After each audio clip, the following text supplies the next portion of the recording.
Datum je 20. jun 2015. godine. North Harbor stadion u Oaklandu. Finale svetskog prvenstva za igrače do 20 godina u kojem se sastaju Srbija i Brazil. U toku je 117. minut meča. Pri rezultatu 1:1 Brazil napada u pokušaju da dođe do trijumfa pre izvođenja 11-teraca. Evo ga u kaznenom prostoru, opasno! Ovo je priča o tome kako je došlo do ovog sportskog trenutka. Tradicija osvajanja medalja na velikim takmičenjima u mlađim kategorijama uspostavljena je još u vreme stare socijalističke Jugoslavije. Selekcija koju su predvodili Vahid Halilhodžić i Vladimir Petrović Pižon postala je 1978. prvak Evrope za igrače do 21 godine. 9 godina kasnije čuvena generacija Čileanaca osvojila je titulu svetskog šampiona, o čemu će biti više reči u nekom od narednih videa.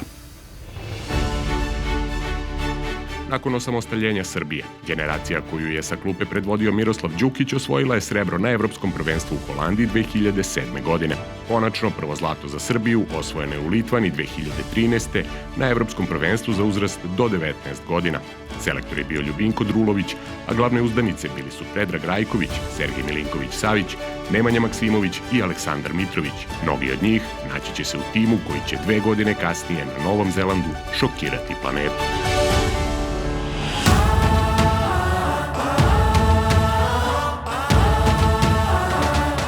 Kao i u seniorskoj konkurenciji. Brazilci su i u mlađim kategorijama oduvek predstavljali svetsku fudbalsku velesilu sa ukupno 5 titula prvaka sveta u uzrastu do 20 godina uoči turnira na Novom Zelandu.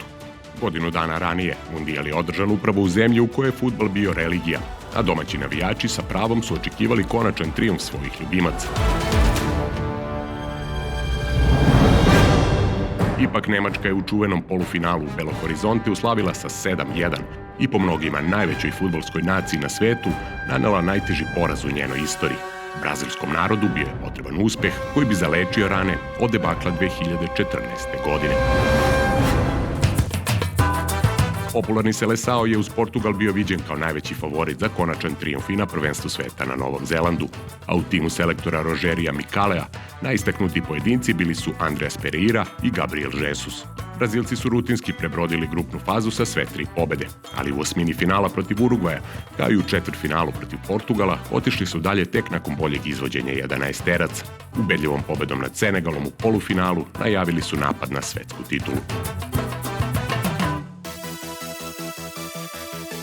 Mlada selekcija Srbije otputovala je na Novi Zeland bez velikih očekivanja domaće javnosti. Interesovanje srpskih navijača još više je opalo kada su Orlići poraženi u prvom kolu grupne faze od selekcije Urugvaja. Međutim, baš kada su ih svi otpisali, puleni selektora Veljka Paunovića pokazali su ogromnu mentalnu snagu i pobedama nad Malijem i Meksikom izborili plasman u osminu finala sa prvog mesta u grupi. U prvom meču druge faze Srbija je bila na ivici eliminacije, pošto je Mađarska vodila do 91. minuta, kada je Šaponjić izborio produžetke, da bi posle autogola Mađara u 118. minutu ipak došla do pobede. Evo šanse, gol! Nova utakmica i nova drama, ovoga puta protiv Sjedinjenih Američkih Država u četvrtfinalu. Posle 120 minuta nije bilo golova, a su 11-terci odlučivali pobednika. Pri rezultatu 5:5, Predrag Rajković odbranio je udarac Rekueha na početku 9. serije, pa je Nemanja Maksimović imao šansu da odvede Srbiju u polufinale. Srbija je u polufinalu! Iako je Andrija Živković doneo Srbiji rano vođstvo u meču protiv Malija, opet su igrani produžeci, a ponovo je junak bio Šaponjić, čiji je gol u 101. minutu bio dovoljan za senzacionalan plasman u veliko finale, prvo u istoriji za samostalnu Srbiju. Srbija je u finalu svetskog prvenstva 2015.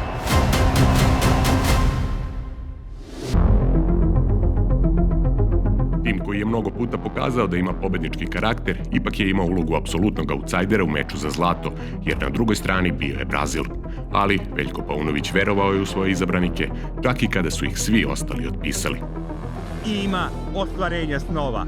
Dobrodošli na North Harbor stadion u Oaklandu na Novom Zelandu, na finale svetskog prvenstva za igrače do 20 godina i meč Srbija-Brazil. Već u prvom minutu Srbija je imala opasan napad, čime je pokazala da bez straha i pretjeranog respekta ulazi u meč za titulu. Ovo je bio sasvim dobar napad reprezentacije Srbije.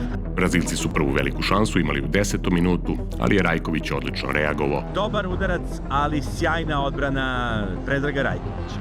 Kao i 10 minuta kasnije, posle prodora i udarca Gabriela Jesusa. Drugi opasan napad Brazila na ovoj utakmici. Najveću priliku za gol Srbija je propustila u nadoknadi prvog poluvremena.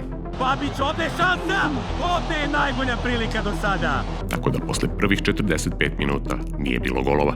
Dakle, posle prvog dela utakmice finale svetskog prvenstva na Novom Zelandu, Brazil 0, Srbija 0. Prvi udarac pripada reprezentaciji Srbije.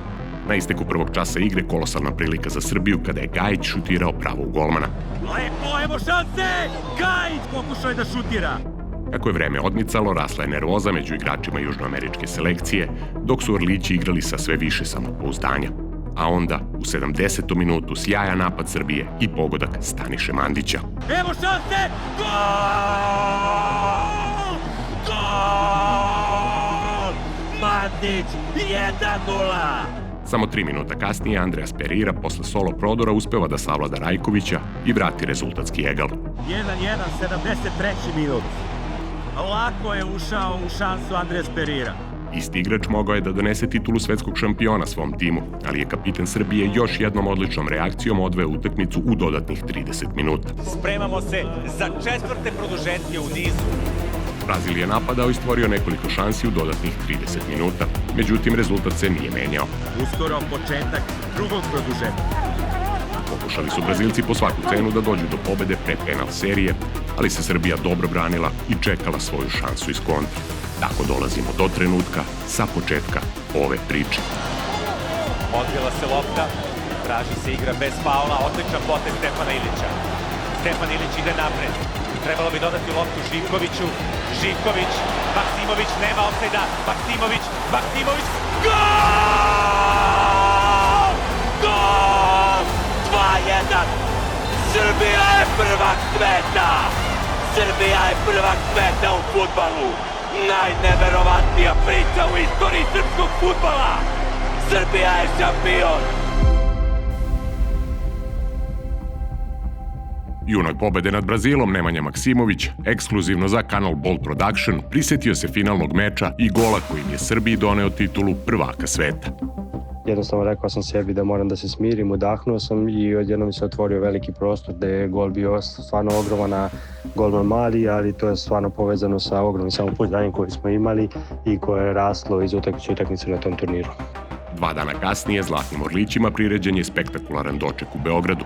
Posle košarkaša, odbojkaša, vaterpolista i Novaka Đokovića, navijači su konačno dočekali da na balkonu Gradske skupštine pozdrave i srpske fudbalere.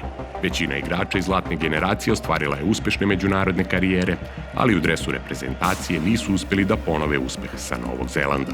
Ipak, ostaće upamćeno za sva vremena da je Srbija u fudbalu pokorila planetu. Ako vam se dopao ovaj video, kliknite like, share i subscribe. Hvala vam!